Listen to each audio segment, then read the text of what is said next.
All right. Good afternoon again, and welcome to our third and final panel of the day here at TBRcon 2021. My esteemed panelists are here to talk about what actually scares them, for a change, because they all love to scare us enough. But before we get into our discussion, I want to let everybody introduce themselves. So, Lee, we'll start with you. Hey there. My name's Lee C Conley.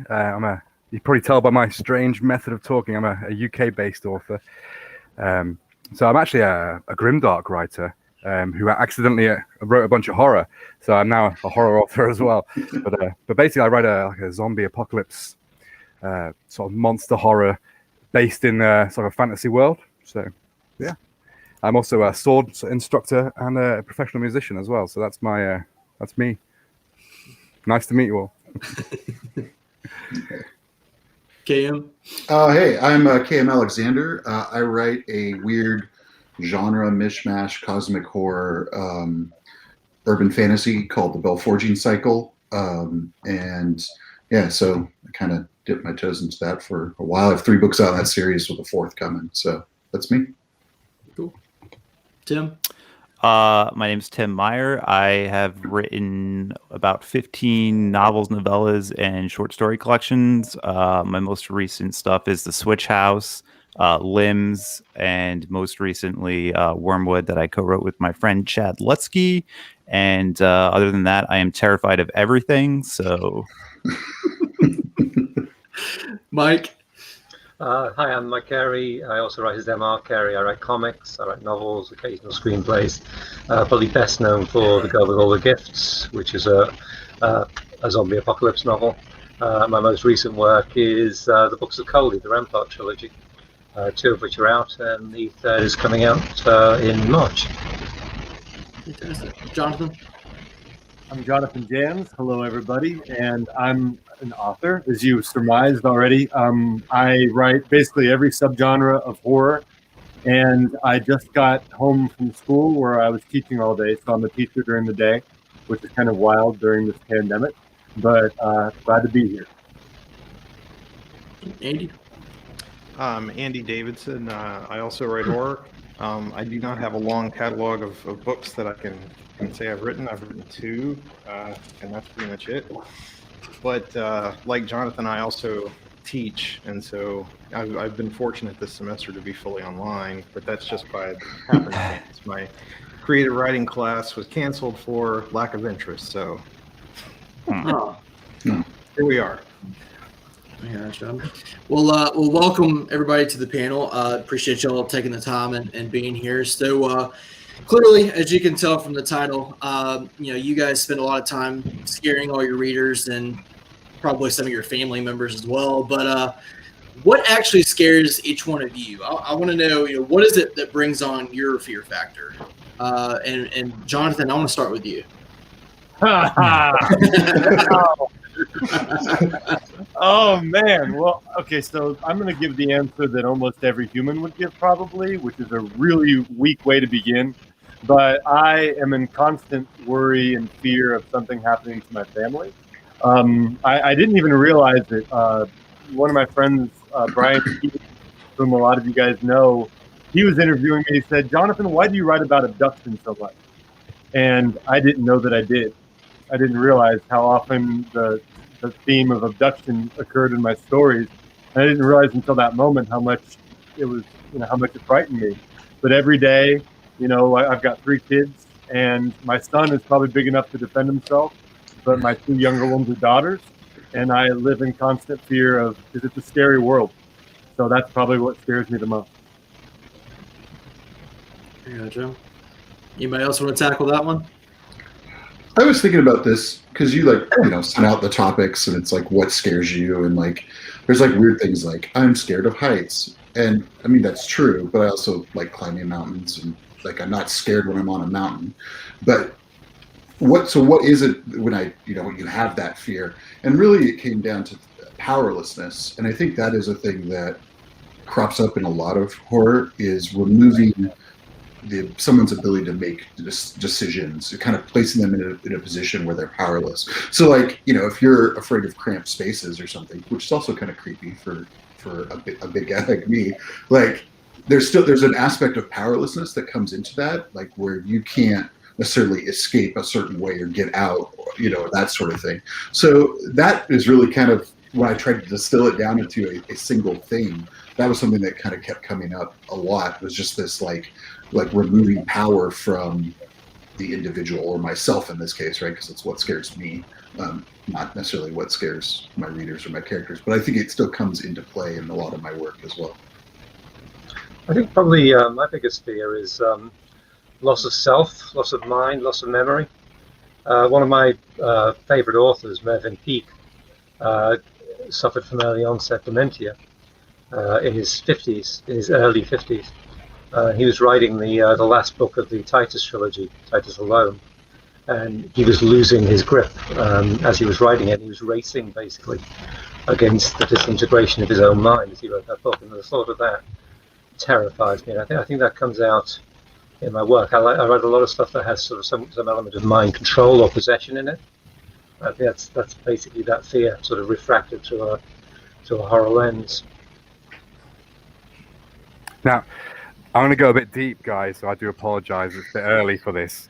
But I think when I really think about it, the thing that scares, and it's the root of all the fears, like that I can think of for myself at least, is the fear of death. Like, and it's something my writing tackles like quite a lot. Obviously, it's like, the zombies, but there's a lot more to it. And I think, and I was thinking about it earlier. I mean, I'm terrified of death, so I wrote a book about a bunch of guys that are also terrified of death. But basically, I think it's the unknown of that, isn't it? It's the sort of like, I'll do a bit of surfing, and so when I'm in surfing and I'll be out on my board, and I'm terrified of what's underneath. I don't know what's underneath me, and sometimes that can really freak me out. And I was thinking about all the times I can really freak myself out. It's like I'm in the woods, a bit dark perhaps. It's not the darkness or the woods that's scary. It's the not knowing what's out there, if you know what I mean. So it's like that unknown, so everything that can like hurt you or get you or eat you is basically leading towards the death, isn't it? It's like, so as I say, the fear of death, particularly a grisly one, would be one that I'm particularly afraid of.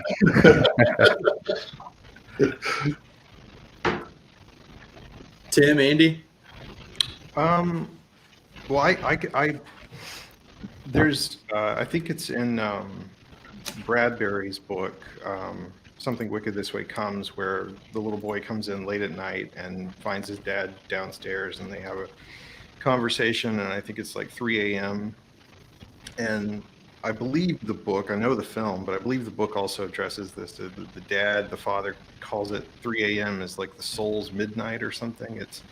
It's that hour of the night that's the loneliest and the darkest. And I've awakened at that time of night before, and I've felt that sense of utter despair that's like not even connected to anything rational, just that loneliness of that hour of night. And you're lying awake in bed, and all the thoughts start swirling in your head about all the things that you could lose. And so it's sort of what Jonathan was saying about family. In my case, the biggest fear is always losing my wife, like the person who's closest to me in the world. And those thoughts always enter in at the weirdest, like strangest moments when you should be asleep or there's nothing to really stimulate them. They just come. So that, and I would also say, in Georgia, we have brown widow spiders. I don't know if you guys have those in Alabama, David, but brown widows are, unlike black widows, which are actually more poisonous. Black widows hide, and so they at least have the courtesy to not be visible. But there's a certain time in the spring here when brown widows decide, hey, we're coming out, and we're going to make webs and nests in strangest, most obvious places where you put your hands, like the rails outside of a door, on the steps or something like that. So I hate brown widow spiders. I'm terrified of them. I also hate spiders. They're terrifying. Especially ever since I read Scary Stories to Tell in the Dark when I was a kid, and like the spider like lays eggs in that girl's face, and oh god. Jeez, man. I think about that every time I go to sleep. I'm gonna wake up and there's just gonna be like spiders like laying eggs in my mouth. Yeah, not a fan of that. Also had a run-in with black widows last year. I found a nest in my garage, so that was not fun at all. Yeah, spiders are awful. Other than that, I mean, I'm terrified of people. Yeah, It's fair. Rational. Yeah. Mostly people, because like people are crazy. Every time you look on the news, they're always doing something terrible, and you never like know exactly what they're capable of. So terrified of that. And then somebody touched on like the fear of the unknown and just like not knowing what's going to happen in your own future, your family's future. There's always like that scary element of just not knowing what's going to happen to you. So that's it. Everything else I'm also terrified of on some level. Those are just your top fears. Those are just like the top ones. Yeah. I want to circle back around to something that Andy said, because I thought it was really interesting. It's something that I've been thinking about actually recently, that like 3 a.m. everything always feels way worse for whatever reason. And it doesn't matter what it is. Like, it could be just like the thing you have to do tomorrow. It feels heavier at that time. And it's something weird. Like, you'll wake up at night and you're like, oh, I have to take my kids to school, or I have to go meet this person, or I need to deal with this. And there's something about it that just makes it feel heavier and darker. And it's something about that like witching hour sort of concept, which is just, like I feel that, man. Like I've experienced that same feeling about sometimes really like mundane feelings. And then you wake up the next morning and you're like, oh, I was freaking out about this really weird mundane thing. Like, sometimes the light of day can make those kind of heavier things feel a little less heavy. Yeah, I know what you mean about that hour too, because I've got a 7-month-old, and generally she's sleeping through the night, but there'll be times where she'll make a peep, say 2:30 or 3, and I'll wake up and just check on her and be like, all right, she's all right. But then I lay my head back down, and all of a sudden things just start rushing into my mind, and I'm just like, I want to go back to sleep so bad, but then I start worrying about every single thing that's going to pile on that day, and it's like it's crushing. Yeah. Until you finally can get to sleep, an hour and a half or 2 hours later.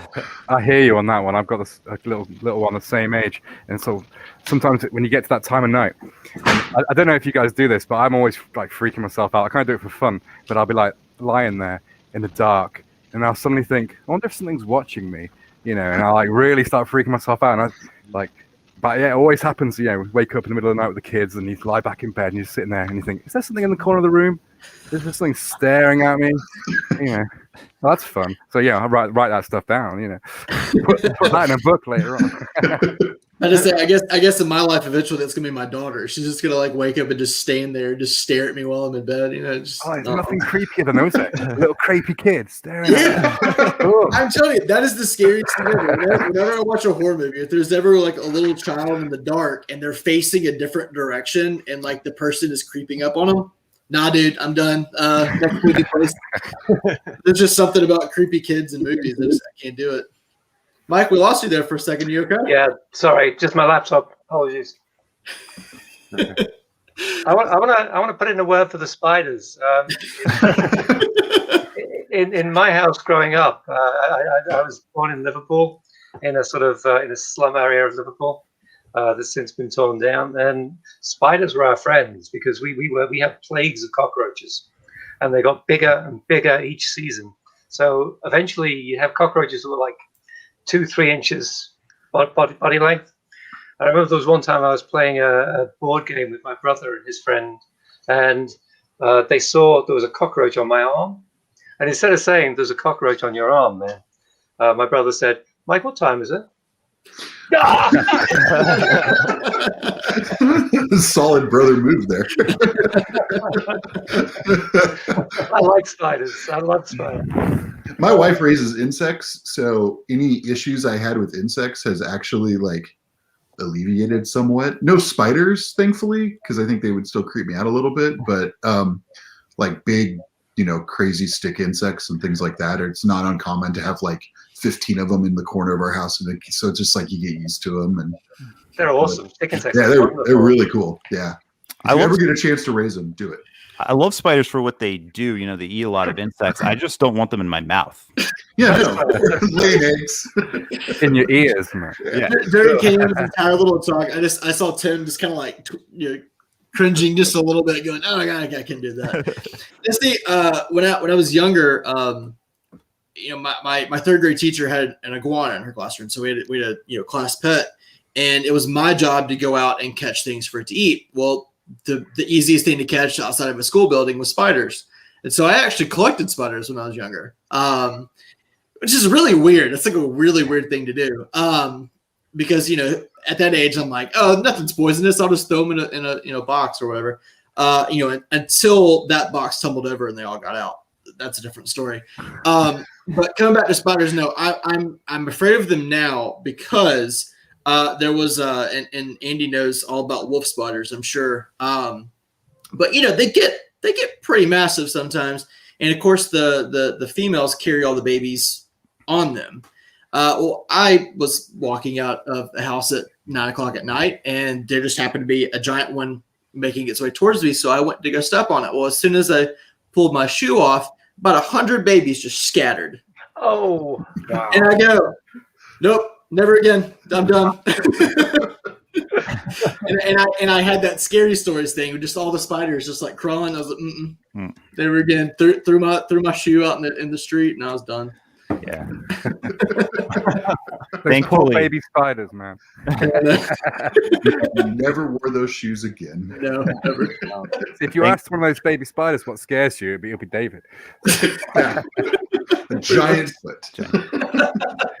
Can I ask if anybody else has experienced their nightmares shifting during lockdown, during the pandemic? Have your nightmares changed? Mm-hmm. Initially, for me, it was generalized anxiety dreams, like variations on old dreams I used to have, like the standard dream of there's a class I forgot to go to all semester. Usually it's my Spanish class. I don't know why. But as the pandemic sort of wore on, my dreams became pretty much, one in particular I remember was terrifying.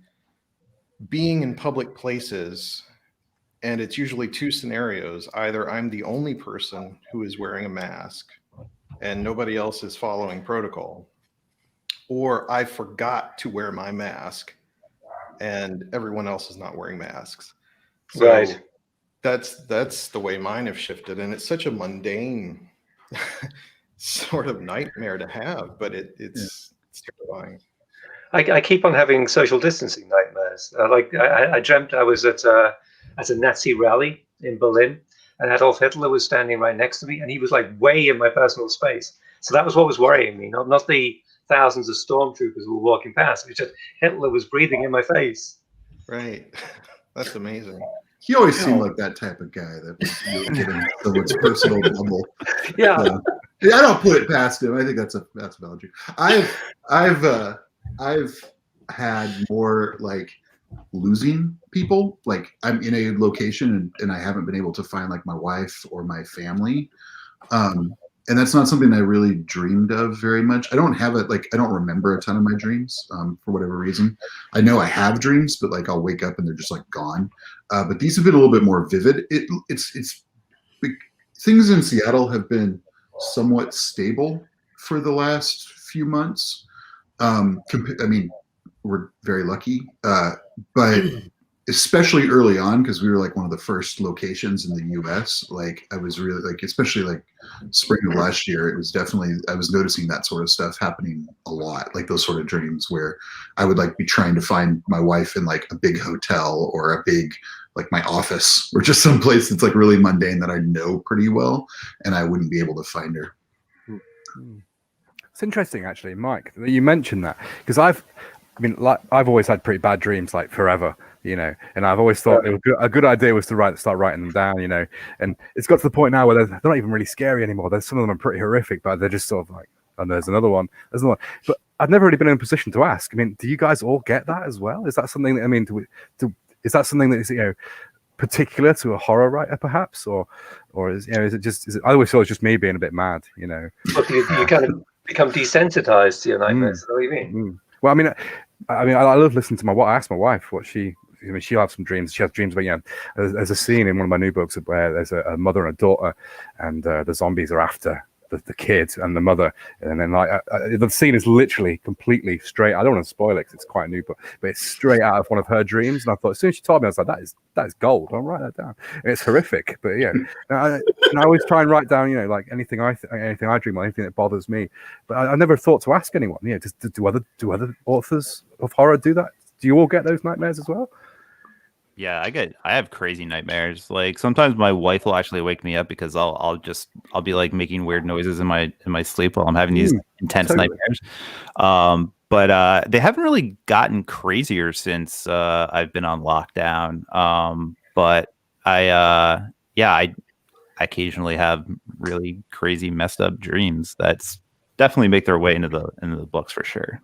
It's good to know that I'm not just the only one who's mad. We're all a bit mad. That's good to know. No, we're all insane. Yeah. I'm with Tim though as well. Mine haven't really changed particularly. They're just still there. Yeah. You're still having crazy dreams. What about you, Jonathan? Yeah, this might sound like a little bit of an overshare, but I've had sleep problems my whole life, and it's really therapeutic to I'm not that I'm reveling in all of your misfortune and misery. I love it. It's therapeutic to hear that other people are having trouble sleeping, or they have nightmares, or they wake up and then they're terrified in the middle of the night. I've always had insomnia, always had horrible nightmares, and my doctor my general practitioner, she's been kind of troubleshooting. It's me like finally admitting this to her that I've always been insomniac. And so we started treating it with sleep medicines, but then she kind of realized that this was more of an anxiety issue, or at least as much of a sleep issue as it was anxiety. And so she prescribed this kind of medication for me to have 3 pills a day. And I'm a slow learner. I should have figured this out earlier, but I was starting out, I'd like take them evenly spaced throughout the day. And then I was still waking up like every night between 3 or 4 a.m. I always wake up and I can never get back to sleep.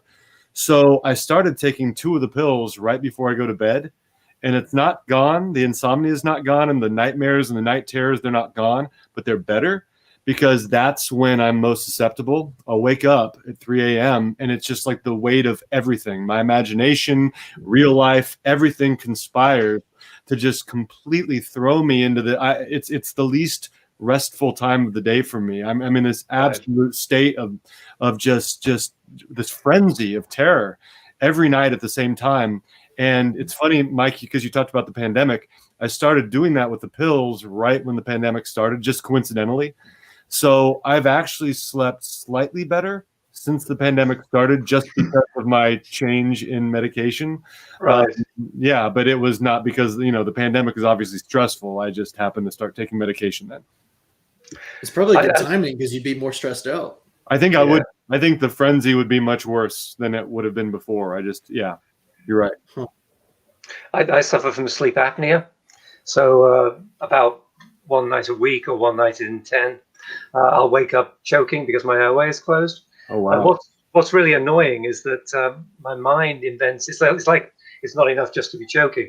My mind invents reasons for it. So I'll wake up out of a dream where someone is strangling me, or where there's something tied around my neck, or I've swallowed an enormous marble or something. And it's always a different justification. Wow. Yeah, we're pretty sure I'm going that route as well. It's unfortunate. It's not good, is it? Waking up, not breathing in the middle of the night. It's not good. I'm always afraid I'll just, what if I just die? That's, pretty terrifying, isn't it? So it is terrifying. Yeah. Not good. I was expecting this panel to get dark, but my gosh, guys. What do you expect, man? You invited a bunch of horror writers. But this is why I didn't do a Midnight. So I read a question, and I've got there's a comment that's kind of a branch off of it. But I want to know: have any of you written about your greatest fear, or is it just too much to bear thinking about it and putting it to a page? I definitely have. I mean, it's literally every theme of it. I mean, you've read my books, David. I'm not sure if you guys have, but it's all about death in its various forms. It's all about the unknown, and it's all about like things that watch you in the night, and those whispers and those worries and those dreams. And it's literally all that we've just discussed is basically, there's one of my books. There you go. So, but yeah, absolutely, 100%. So, I wrote a novel called Someone Like Me, in which a woman who's a mother of two small children, well, one small child and one teenage boy, is taken over by an alternate version of herself, a sort of much crueler, kind of off the rails version of herself.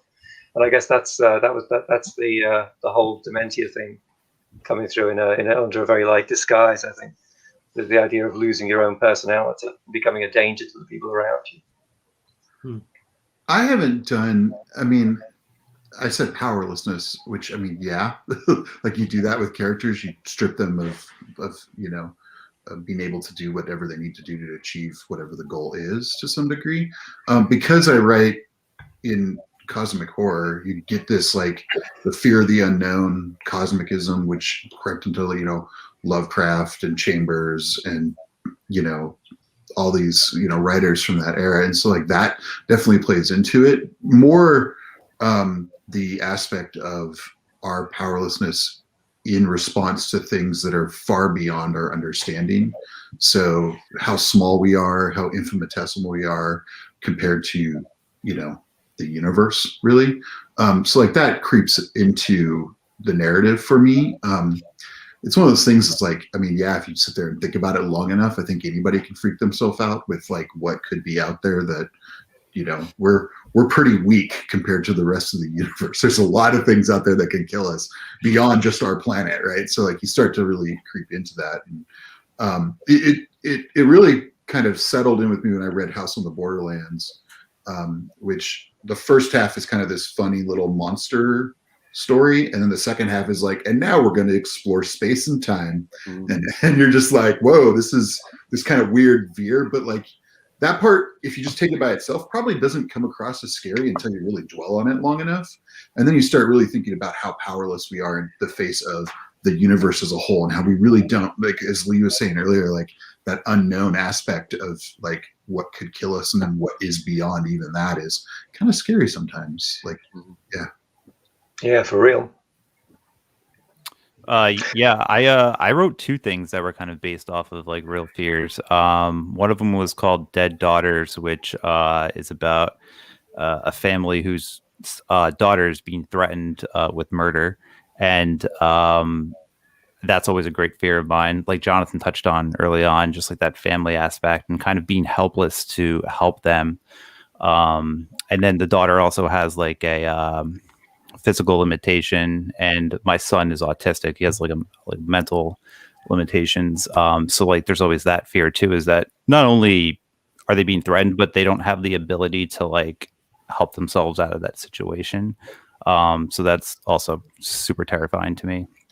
And then another novella I wrote called 69, which is about a cosmic entity that actually eats people's memories. And so I watched my grandfather go through Alzheimer's, and that was like a super terrifying experience. If any of you guys have ever watched somebody go through that, it's just an awful disease, and what it does to the mind. So that kind of was born from that fear as well.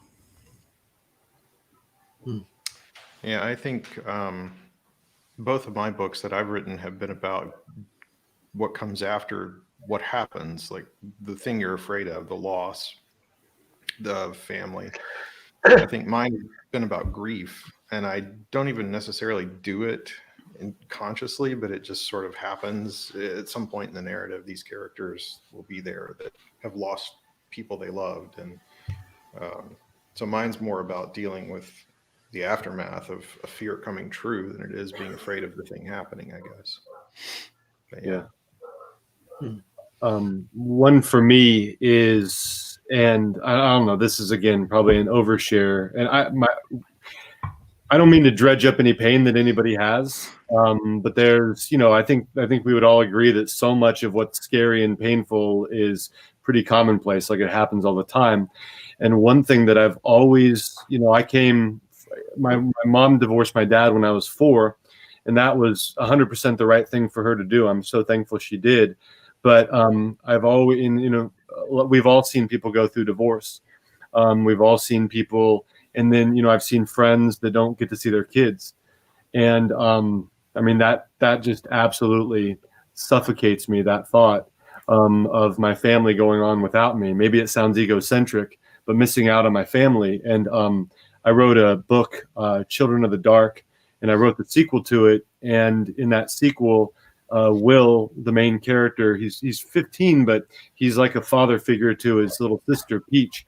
And at least for part of that book, they're not together. And there's a scene where he badly, like, he wants with all his soul to be reunited with her. And he's like watching her unbeknownst to her from a distance, and he's not allowed to see her. And so he's watching her life go on without him. And like that notion of, I mean, obviously, if anything ever happened to me, I would want my family to go on. I would want my wife to meet somebody and my kids to have a father figure or whatever. But that thought is absolutely terrifying, like in a way that I can't even really describe right now. I just can't imagine being out of my family's life, how painful that would be. So I guess I wrote about that. Yeah, I mean, over the past 7 months, I completely feel it. Having a daughter last summer, it completely changes your mindset about what actually scares you. There's so many things out there, but it's the ones that really hit close to home that have the most impact. So all of you write different aspects of horror, from zombies to splatterpunk, haunted houses, vampires, monsters. Andy writes weird fish creatures, etc. But Mike, I want to start with you. What drove you to write horror, and more specifically, your particular subgenre of horror?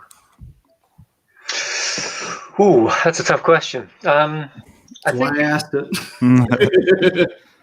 I'm going to say it's not all about fear, to some extent. And coming back on something that KM said, I like stories that kind of make you reposition yourself in relation to the universe. I like stories that kind of function as a total perspective vortex, make you aware of the vast possibilities outside your direct experience. That's kind of thrilling. It's terrifying, but I think it's thrilling. Like I was reading last week about this ghost galaxy that they found. Did you hear about this? There's a galaxy in the local cluster, very close to us, about, I don't know, 1,000 light years, say, next door, cosmic backyard. But it's invisible. It's invisible because all of the stars in this galaxy are incredibly low luminosity. They're really, really faint little candles. And the reason why is because they collided with us a few billion years ago, and we stole most of their energy. So a lot of the suns in our galaxy burn brighter because we nicked everything that was going on in this other galaxy. And that got me thinking, what the hell would live in that sort of low energy galaxy? What would you find there? I love stories that do that. And I guess I'm comfortable writing anything in the sort of the range from horror through dark fantasy to sci-fi, because it all does that trick of twisting your perspective, making you see things from a different point of view, or making the familiar seem unfamiliar and strange and disconcerting. That's what I love about horror. Wow. I think you just spawned about 100 horror novels, Mike. Yeah. Everybody was listening. That's wild. Who else wants to take that one on? Now that Mike's kind of mic dropped. Yeah. How do you follow that? Stuff made me scared, so I wrote it down. That's probably true for all of us, right? Yeah, I didn't necessarily set out to write horror. I think it was just, I think everybody's at one point or another has read like Lovecraft and like fallen in love with like giant monsters and like that sort of thing, and it just kind of spins out from that. And I think horror kind of fell into it because you start to explore some of those concepts and themes. And that was like, I think a lot of the stuff I've always read has been kind of dark fantasy. I really was introduced like early on and like with like the Hellblazer comic stuff was a big driver for me.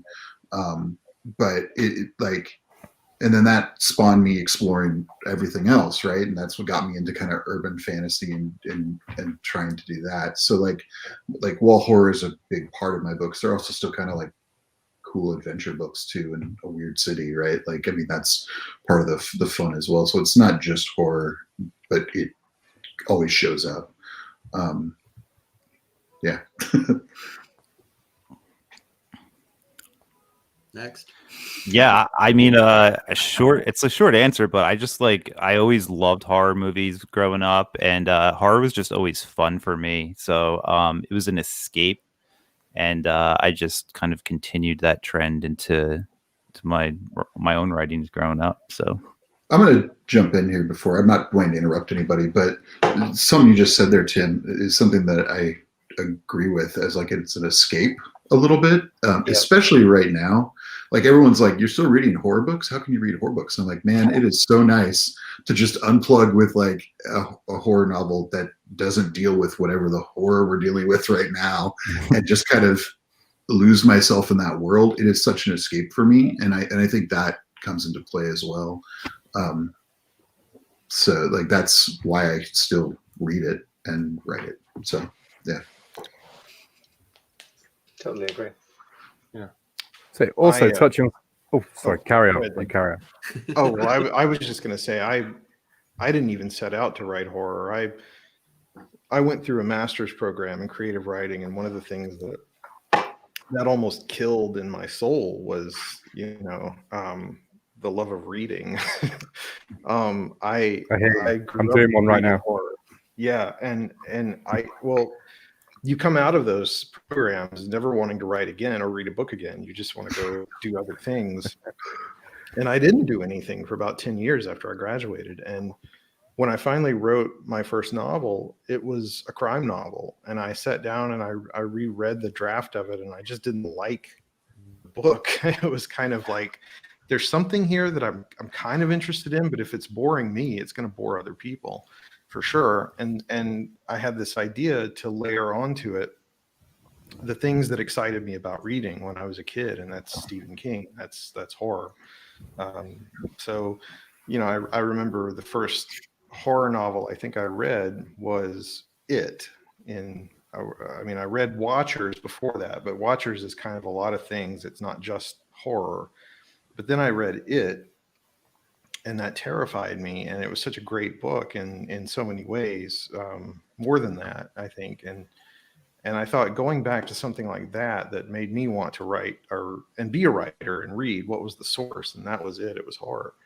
And as soon as I put a vampire in my book, suddenly it, which probably isn't the best idea, in 2017 when you want to get published to put a vampire in your book, but it kind of worked out. So, yeah.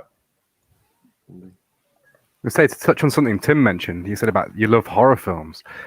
Me too. I mean, one of the things I really, really wanted to write was, I love all the old George Romero zombie films. I loved all those 80s sort of slow, rambling zombies.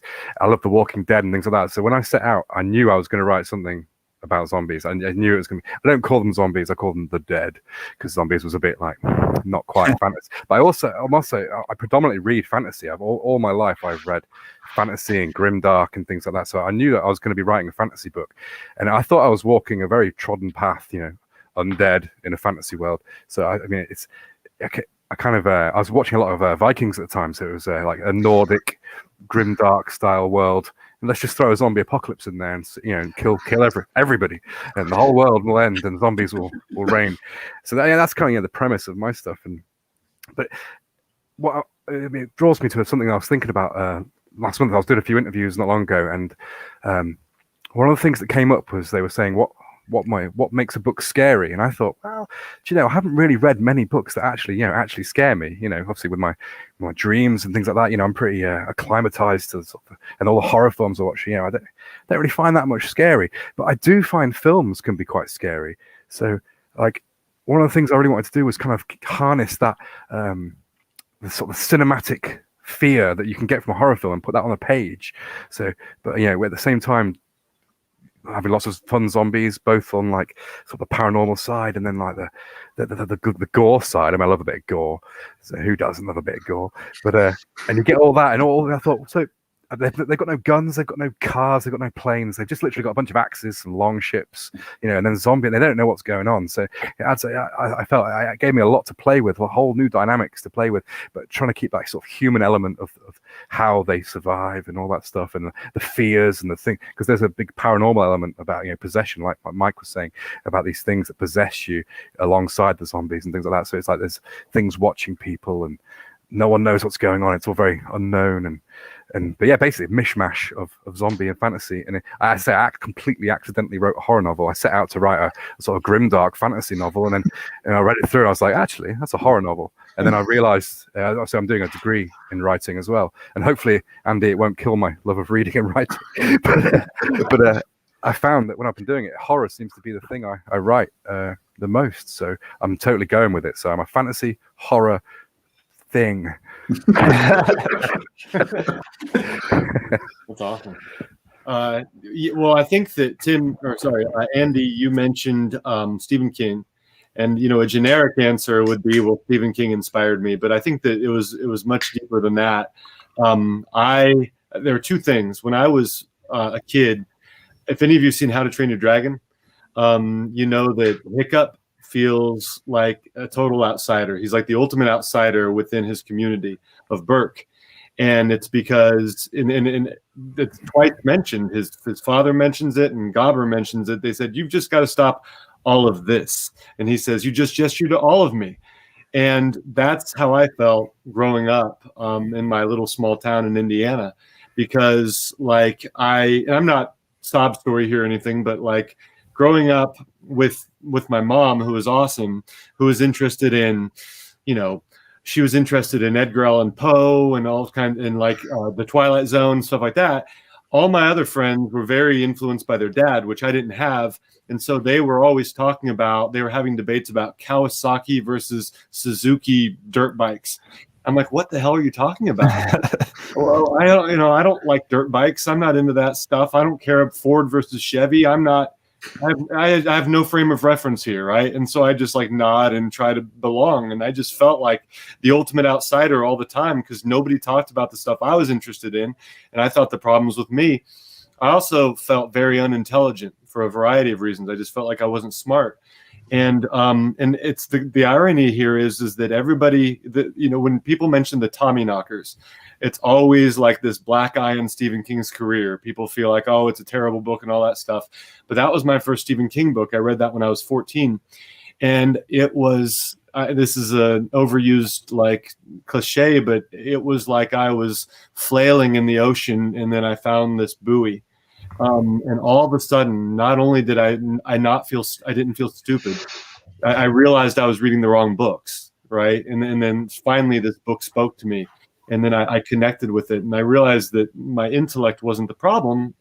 And then the other thing that it did for me was that it showed me that there were other outsiders, and it made me embrace the facets of myself that made me that.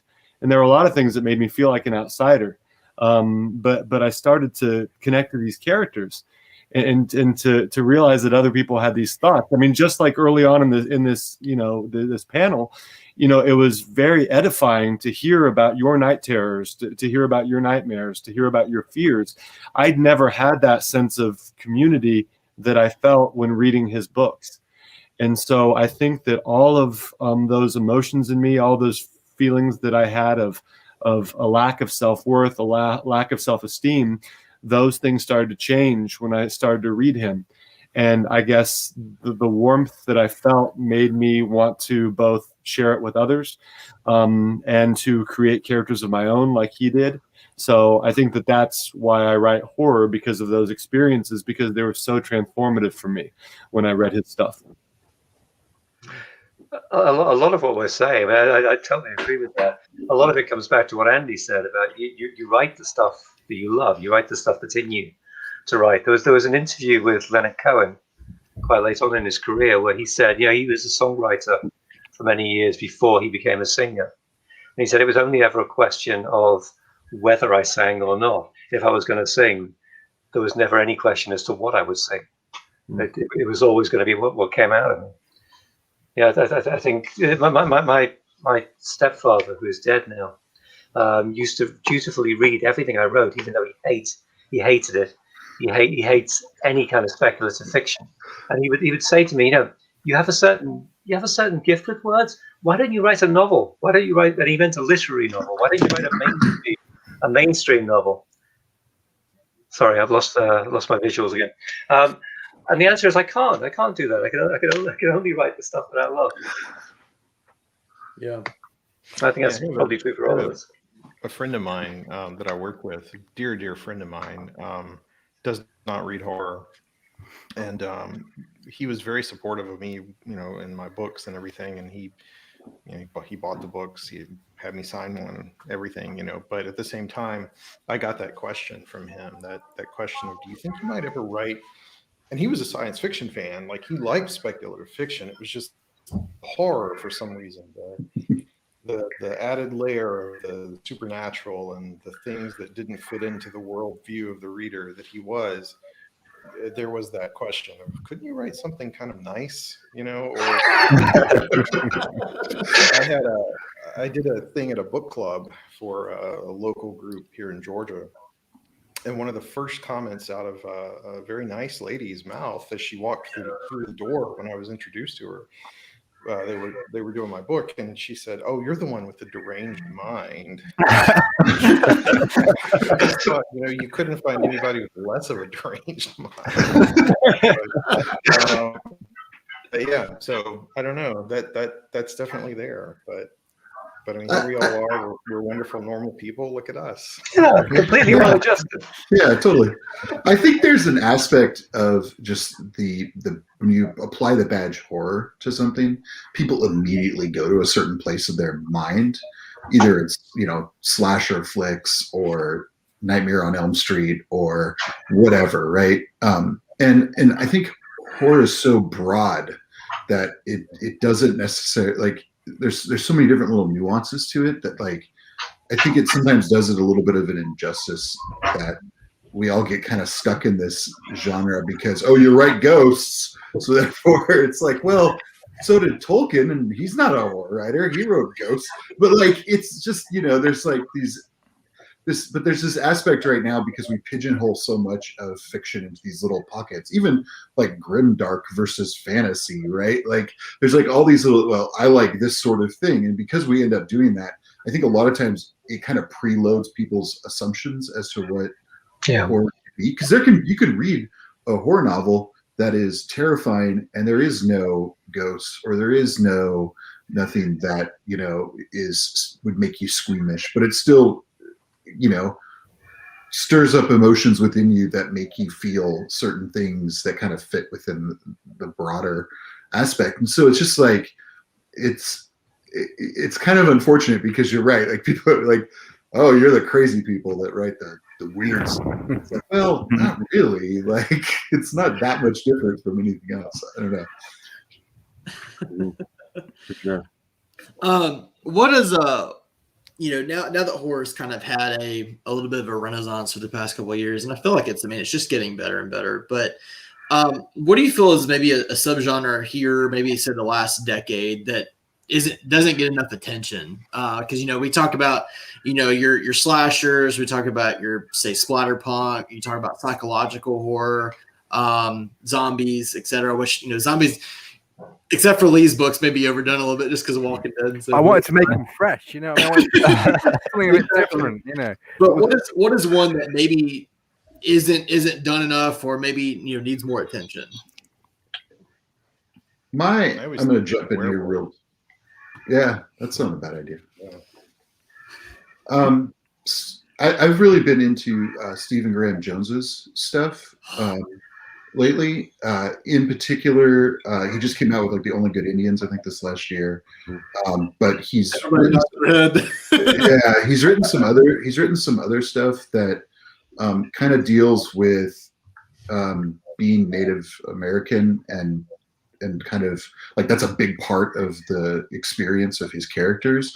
And I found that very refreshing. And a lot of his stuff is classic horror. but in particular, his work has jumped out to me. And then John Horner Jacobs, who reads another cosmic horror writer, does some really good stuff and kind of tends to think beyond just your classic kind of box of cosmic horror and really kind of pushes the envelope. And I've really liked his work as well. So those two they're not really a genre, but they're kind of working in like their own kind of subgenres within things. And I think those have both been really, it's been nice to see something kind of fresh come out of that. Yeah. I think there's always going to be something fresh. I mean, no matter what subgenre you take, there's always going to be someone out there that has this crazy cool idea that twists it into this fresh, new, original thing. I mean, you can take like anything, ghosts, vampires, werewolves, anything, and then like put a new spin on it, And I think I think as long as we've got imagination, the possibility is limitless, and things will keep coming back. They'll come in vogue and in fashion, and they'll come straight back. Definitely. As long as they don't have diamond skin, right? What was that? I nearly killed the whole genre. I mentioned werewolves because I think one of the things that feeds into this is how publishers, especially mainstream publishers as opposed to smaller indie publishers, promote horror and kind of how is horror marketed to a mainstream or mass audience. And the trends tend to kind of follow what the publishers do, right? Like Stephen's book is amazing. That's like my favorite book of the year. Same. I love that book. He got an ad in Times Square, like he had like really good, like the publisher was behind that book and he had a great publisher. And so I'm so grateful for that because now that is in the world and that is going to be a trend and a thing that I hope people will follow and want to publish more of, like indigenous voices and Mexican Gothic is another example of that got a huge push and is a good book and deserves that presence. But like something like werewolves, I mean, Jonathan, you've written recently, right? A werewolf book. Wolfland. I'm curious, like, how do you deal with a werewolf? Like there's been a few mainstream, like high profile werewolf books, like it was Glenn Duncan's book, The Last Werewolf, that was, kind of a literary spin on that. But it seems like horror has a kind of pantheon of characters and villains and types that I think mainstream publishers sometimes don't know what to do with. And so when a fresh voice like Stevens comes along and throws out this amazing book, it's a good thing for all of us, I think, in a way, that horror's profile is. Andy, are you hinting that you're going to write a werewolf book next? Because you've done vampire and you've done Fishman. No. The funny thing is, no, I mean, I wrote one, and I think it's not going to be the next book that comes out, in part because I think my current publisher wasn't sure what to do with it. Like, it wasn't that they rejected the book, but they just didn't think it would be the next best thing trajectory wise for, a career, which I kind of, that's sort of disappointing to me, but you guys are the experts in publishing, I guess. So, but at the same time, I'm just wondering about like how much publishers play into what the trends are and that sort of thing. I think you're right. Actually, it might have been Lee who said this, that all the great monsters are just susceptible to being endlessly reinvented and reinterpreted. I mean, you mentioned Mexican Gothic. Mexican Gothic is, in some ways, it's a classic vampire story, but the rationale for what the vampires are and the way that book kind of plays into classic vampire myth, but completely reconstructs it, I think is brilliant. And when Peter Watts used vampires in Blindside, and he made them an extinct offshoot of an extinct hominid species, and the reason why they're afraid of the cross is because they can't visually process right angles. So you could actually you could stun a vampire just by showing it a window, for example. Wow, Mike, the Felix Casper books. I remember an interview with you years ago where you kind of introduced like the big idea And in that one, it was ghosts, right? And like ghosts were this one thing that then actually trickled down and created like, oh, if a ghost possessed a dog, you get this or that sort of thing. And that's always kind of like that reinvention again coming back that has stuck with me. It was just this idea of like you give them the one big idea and you twist it in a new direction, and it really kind of allows you to explore a whole new window and avenue into horror fiction. And so thank you. I really appreciate that. Like it's stuck with me. I'm glad you enjoyed it. No, that's part of the fun, isn't it? Sort of like finding an angle that someone hasn't used before.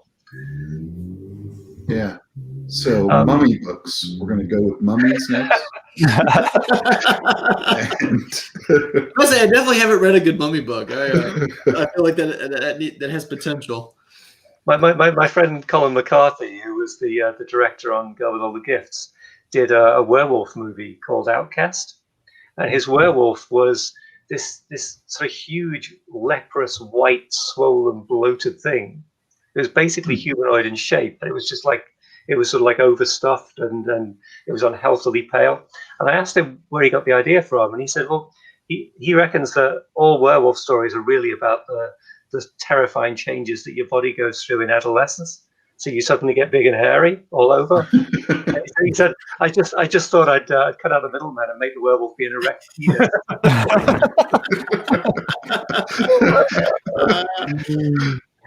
Oh my gosh! Oh, wow, that's great. Sorry to lower the tone. Perfect. Carter, I'd agree with you on that one too. So, yeah. Tim, Jonathan, you have any ideas? What's a subgenre you think maybe needs some more attention?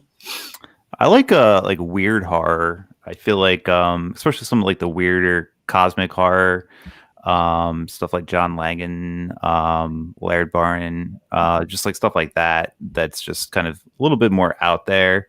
I was rereading Joe R. Lansdale's The Drive-In recently, and like that's like one of my favorite like batshit crazy stories. Just the imagination in that story is just off the charts, and I would love to see some of that kind of become more mainstream. But I don't know if it ever will, just because it's so out there and like wild.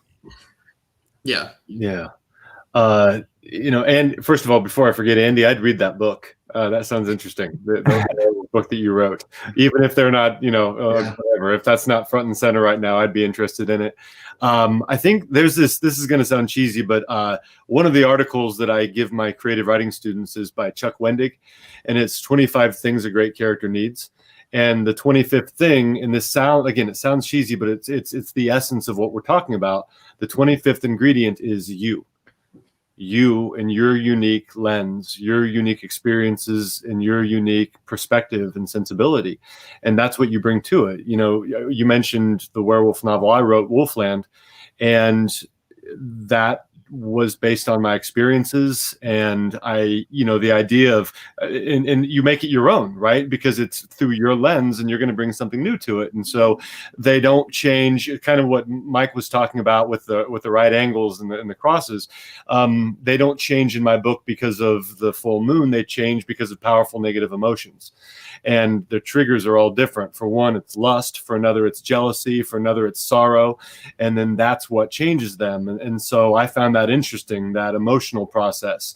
And I think, the secret sauce of all the stuff we're talking about here is the different voices.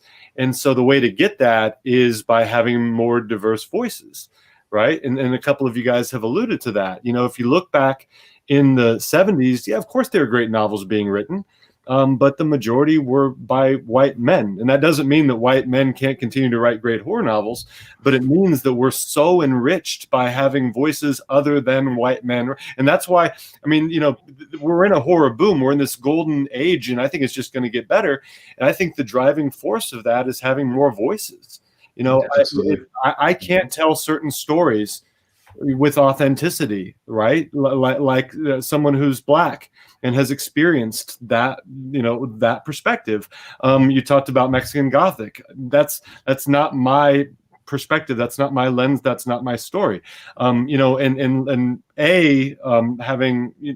Sylvia write that book is an extraordinary, storyteller. Stephen Graham Jones, The Only Good Indians is an amazing book. I can't write that book. I could never write that book, not in a million years, not 1%.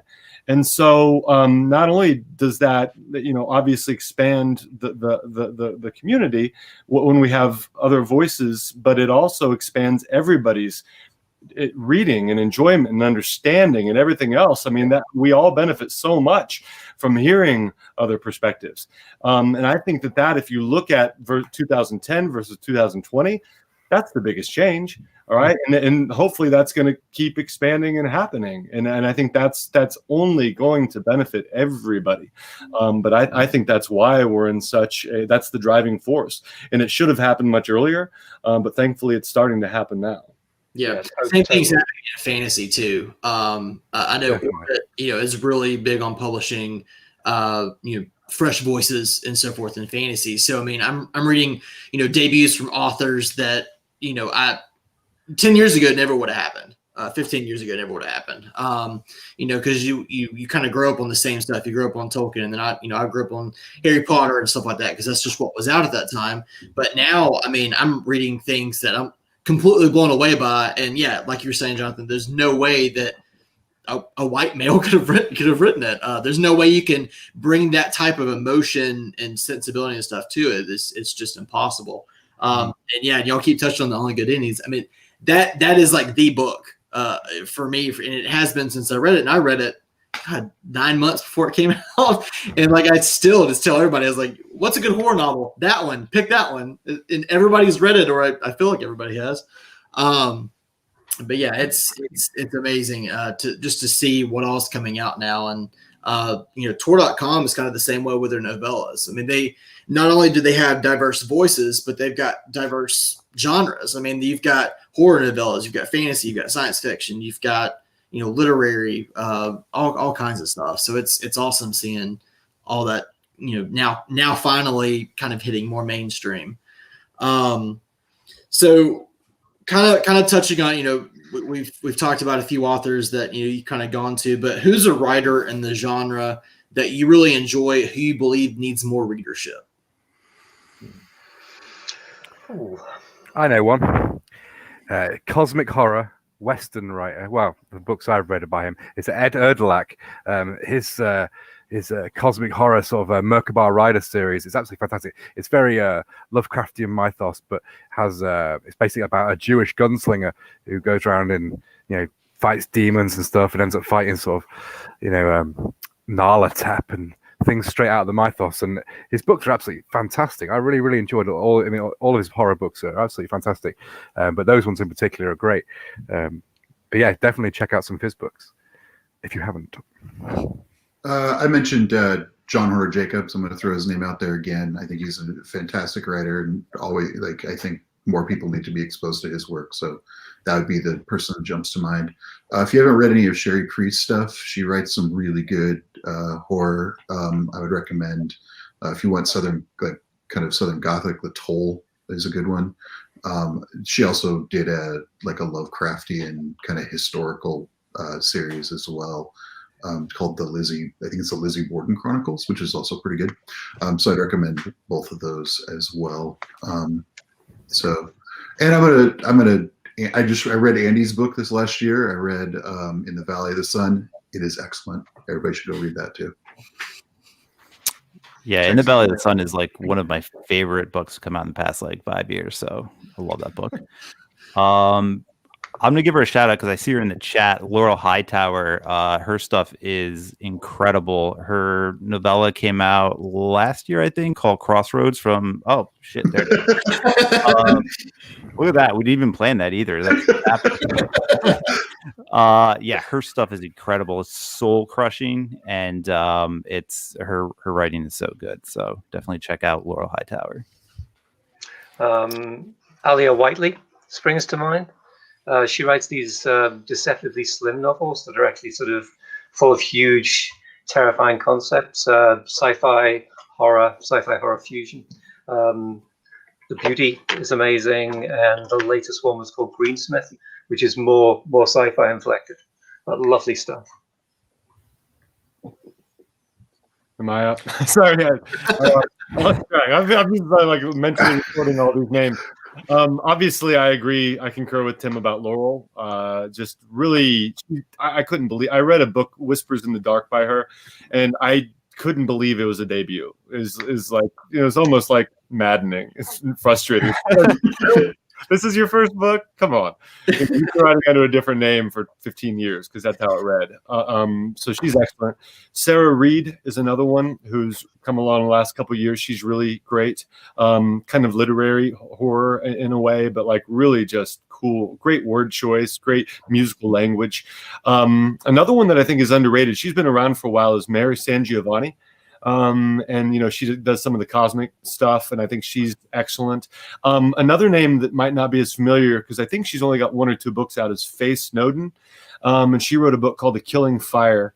And it's just really evocative, really. It reminds me, I love Southern stories. I'm not from the South, but sometimes those can be really, like, they've got their own flavor. Michael McDowell was somebody who used to write like The Elementals and stuff like that. And it gave me some of that kind of vibe, but it was obviously her own perspective. So it was unique, but I love Southern Gothic, and Faye, I can't wait to see what she writes next. So those are just a few names. My answer was actually going to be John Horner Jacobs. I've gotten to kind of know John through Twitter for the last couple of years. He and I are both from Arkansas. He actually is still in Arkansas. And he's one of those writers, when I get his new book and I read it, I'm blown away by the fact that this guy isn't more widely read and known. And he has, you know, readership, but he deserves a much larger one, I think.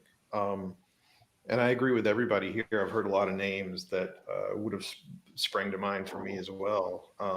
I think in the horror community that we're all a part of, you know, a lot of great writers, and a lot of times those writers have a smaller audience that just deserves to be bigger. And I think about a guy who's out in California, Philip Fracassi. Philip is well known, I think, within certain circles of the HWA and all of us. But I think Philip needs a book to come out from a major publisher because he's a great writer and has that potential to cross over into a mainstream audience. So, but yeah, a lot of good people. So, yeah. Can we talk about movies as well? Movie directors? Yeah. There's a Senegalese director, Mati Diop, whose first feature, Atlantics, is either on Prime or Netflix at the moment. I forget which one. And it's basically looking at the refugee crisis, but it's a revenant story, the story of people coming back from the dead, and it's not quite clear whether they're in the flesh or whether they're ghosts. It's really powerful and lyrically beautiful. What was that title again? The movie's called Atlantics. Atlantics. Okay. And the director is Mati Diop. Okay. Look at that one. Yeah, another author I'd throw in there would be Tyler Jones. I don't know. I don't think he's got a really wide readership right now. He's written a couple of novellas, but I just finished one by him called Criterium. I know Philip Fracassi that you were talking about earlier, Andy, had just gotten a copy of his book. It's phenomenal. He kind of writes in a similar vein to Crossroads by Laurel. It's a very heart-wrenching type novella that deals with addiction, and it hurt reading that one and finishing it. So I definitely recommend that. So the last thing, I got to kind of wrap it up, but last thing I want to do, I want everybody to talk about something new going on as far as writing. If you've got a new release coming out, or if you just had a recent release, if you want to talk about it, and then also where can a reader that's not familiar with your works start with your works? And Lee, we'll start with you. Okay, well, most recently, the latest Dead Sagas novel came out, A Ritual of Flesh, came out just in October, and the audiobook for it is going to be out in about 2 weeks. I'm literally just proofing and listening through it, make sure that they've done a great job, and they have. It's amazing. But where to start with that? I mean, that's probably my main series, so I'd start with Volume 1, which is called A Ritual of Bone in the Dead Sagas. And I say it's all grimdarks. I hate to say Vikings, but Nordic grimdark with loads of zombies and spooky things. So it's cool. Check it out. So yeah, as I said at the beginning, I write essentially cosmic horror urban fantasy. My books take place in a world after elder gods have shown up, changed everything, and then left again. And I have a new book coming out this year called Gleam Upon the Waves. It'll be book 4 in that series. The first book is called The Stars Were Right, which is a reference to Lovecraft.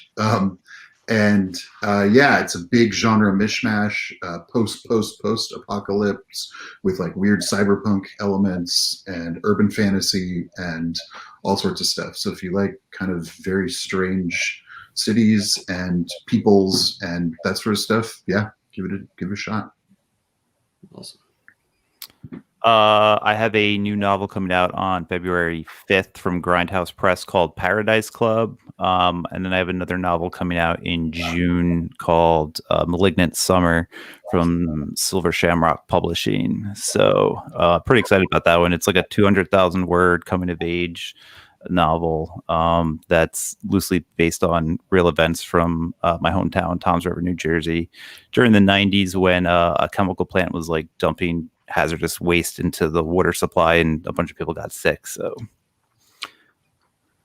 and it's awesome, by the way. Oh well, thanks. I read it last summer. He gave me an exclusive preview. So yeah, yes. So looking forward to that, and I guess people could start reading my stuff with maybe the Switch House because people tell me that they really like that, and it's short. It's only like novella length, so. So I'm 2/3 of the way through a trilogy, which is post-apocalyptic sci-fi. It takes place about 3 centuries after our current civilization falls apart. In a world where genetic recombination has sort of made every single living thing into a deadly threat to what's left of humanity. But probably the best place to start with my stuff is Girl with All the Gifts, which is a zombie apocalypse novel in which the zombie is a point of view character, and she's a cute little kid. She's really, really sweet. She's the kind of girl you would love to have as your own daughter, except that she will rip your throat out if she gets too close to you and smells flesh. Jonathan? That's an amazing book, by the way. Yeah. It is.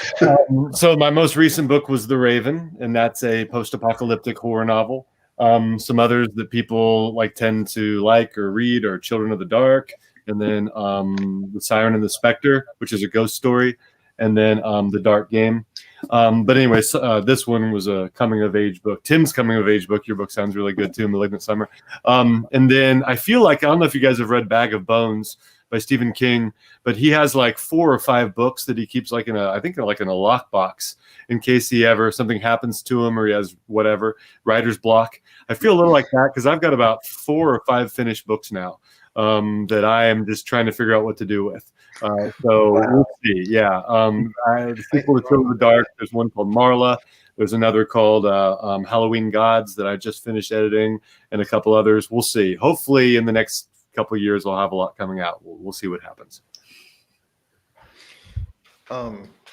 Well, I'm easy. There's this one. There's this one. Either one of those. Take the pick. This one is newer, so by all means, that's the more recent. But in terms of what's coming out, I don't really have anything on the horizon just yet. I'm finishing up a 3rd book right now for my editor, and that'll probably be in 2022 that comes out. So there will be a dry spell for me this year, I think, but that's okay. So I'm going to try to get some of those books in the hopper so I can have that problem as well. Must be nice. Well, yeah. As you know, we're here for your werewolf novel, no matter how. Yeah. Yeah. Well, guys, I appreciate y'all taking the time out of your day to come chat. This has been amazing. I think we should do this one again next year. Very cool. I'm in. Yeah. But again, everybody that's watching, thank you all for tuning in. And stay tuned tomorrow and the rest of the week. We've got more great panels coming up. We'll start at 10 a.m. Central Standard Time tomorrow with panel called Thrills That Pay the Bills. If you guys are Josh Mallerman fans or Emily Carpenter or John Mars or actually we just got Bracken McLeod on there. So we've got a pretty stout set tomorrow to start You're bringing it, man. That's awesome. What a but just thank you all again, and we'll see y'all tomorrow. Thank you, man. Thanks, man. Yeah, that's right. Cheers. Cheers, guys.